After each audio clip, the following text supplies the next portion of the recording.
This video is brought to you by Midway USA. Support the channel by choosing Midway for your shooting and outdoor supplies.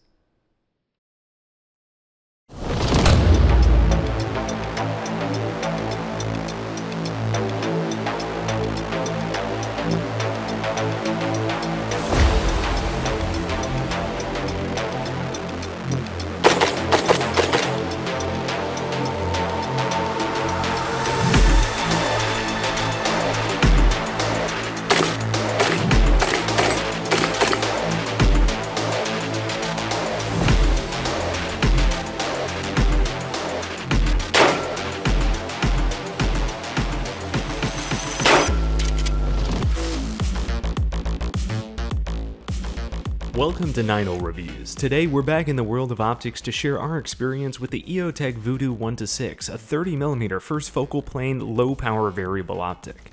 Now before you hit the comments section to let us know that the 1-6 is so 2018 and there are newer Vudu variants in the 1-8 and 1-10 variety, yeah, we know.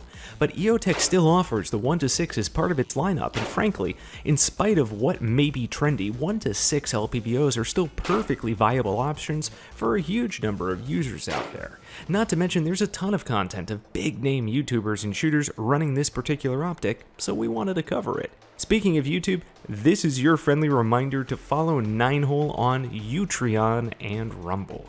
And now, on to the show. We're going to preface this session by giving you the bottom line up front. Our opinion of this optic, well, frankly, it isn't a good one. In this video, we're going to demonstrate a number of reasons why the 1-6 Vudu probably isn't the optic you should be considering for your setup.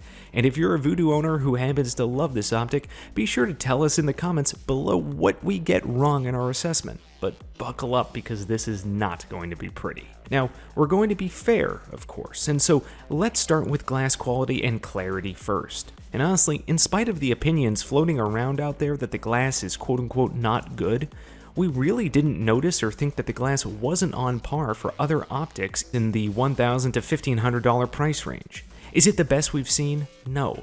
Is it the worst? Also no.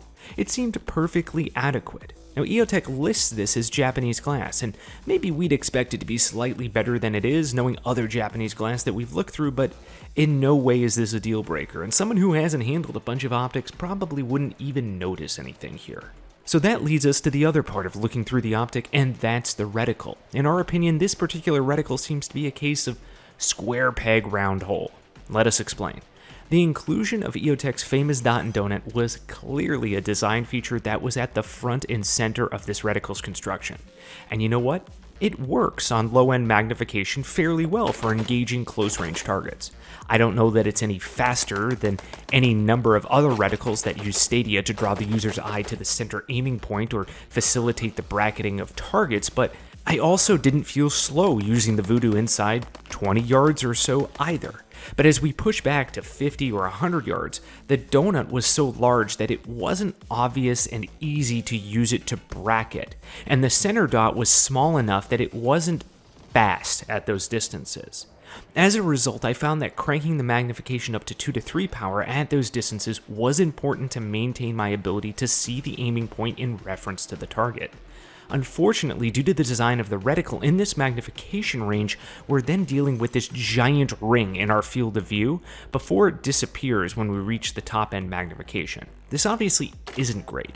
It's not world-ending, just not particularly efficient. At max magnification, the center dot becomes a standard mil crosshair in our version of the optic, which runs the SR1 reticle.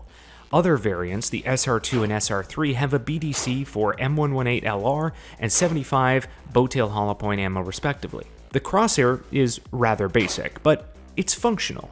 There's nothing wrong with something like this. But in a first focal plane optic where I can make use of the shrinking reticle, having no wind holds or mil grids seems, well, not great. Maybe we're just spoiled from running some other optics which focus on these features. All in all, in our estimation, we feel like someone was told they had to create a reticle using the dot and donut, and they did the best they could to translate that into an LPVO reticle, but it's just not the most functional thing out there. Let's talk field of view next, and hold on to your butts, because the Vudu has some of the worst in-class stats for field of view. One power comes in at 102.4 feet. There's no way around it. That's tight. Here are some other optics in the same price tier for comparison. The Razer Gen 2E, 115 feet.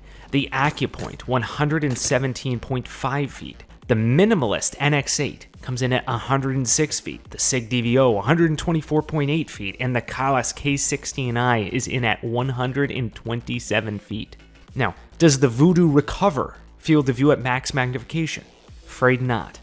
16.7 feet at 6 power, which, again, for comparison aligns with 20.5 on the Razer, just under 19 on the Acupoint, 13.2 on the NX8, but mind you, that's at 8 power, so 2 additional power there, and the Sig comes in at 19.6, the Kalas at 20. So normally most of the optics all feel about the same when it comes down to field of view, if I'm being honest. I can't really perceive the difference between 115 and, say, 118 feet, for example. But this was noticeably tighter than usual. On its own, not a back-breaking issue, but certainly not a positive.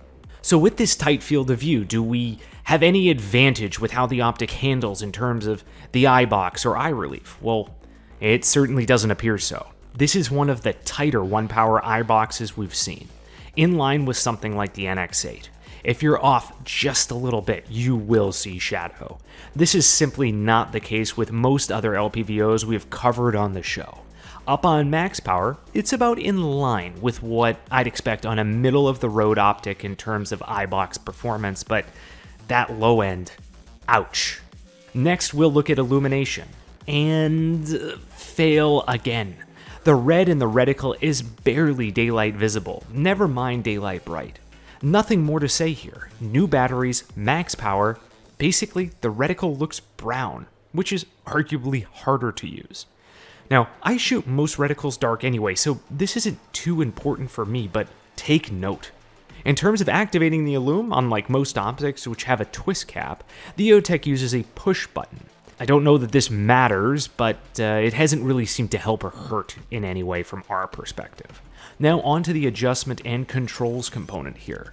For power adjustment, this bit is decent in terms of what has been done. Eotech included a long power throw lever, which is awesome. It screws in and out easily and makes adjusting the power in one motion from min to max possible. Unfortunately, it is a long boy.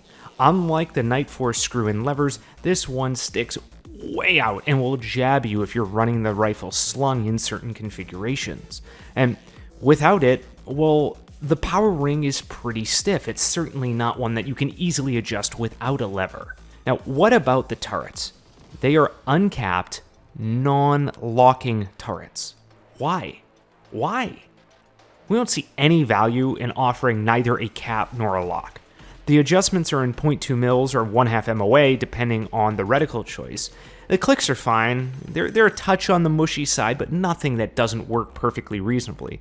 We just can't understand why there wouldn't be a lock or cover provided. So with all of these things said, you can see why our conclusion might be less than favorable. And as a final point, let's look at the footprint. If the Vudu was 25% lighter and smaller than its competitors, maybe some of these points regarding the eye box or the field of view could be balanced out and worthwhile, right? Well, unfortunately, it is not. The Vudu weighs in at 20.1 ounces, and it's 10.5 inches long. This places it patently right in the middle of the park for 1 to 6 LPVOs, so no advantages there. And with that, we draw this session to a close. While this may have felt like a drag fest of the Vudu, we actually love that companies like Eotech, who haven't historically played in the LPVO world, have been pushing into this space. The options, competition, and widening of the market is only good for us as end users. We'd certainly be willing to take a look at some of the newer Vudu offerings in the future to see how Eotech has taken the feedback from their initial optic launch and incorporated it in the new developments. Until then, we'll see you on the range. 716, this is Jill 96, 4 Vic, 8 Pax, Redcon 1, green to green, top copy, over. Jill 96, this is 716, roger, over. 16, Jill 91, 1 Pax, green, green, over. This is 716, roger, over. 16, 2, 1 Victor, 2 Pax, Redcon 1, over.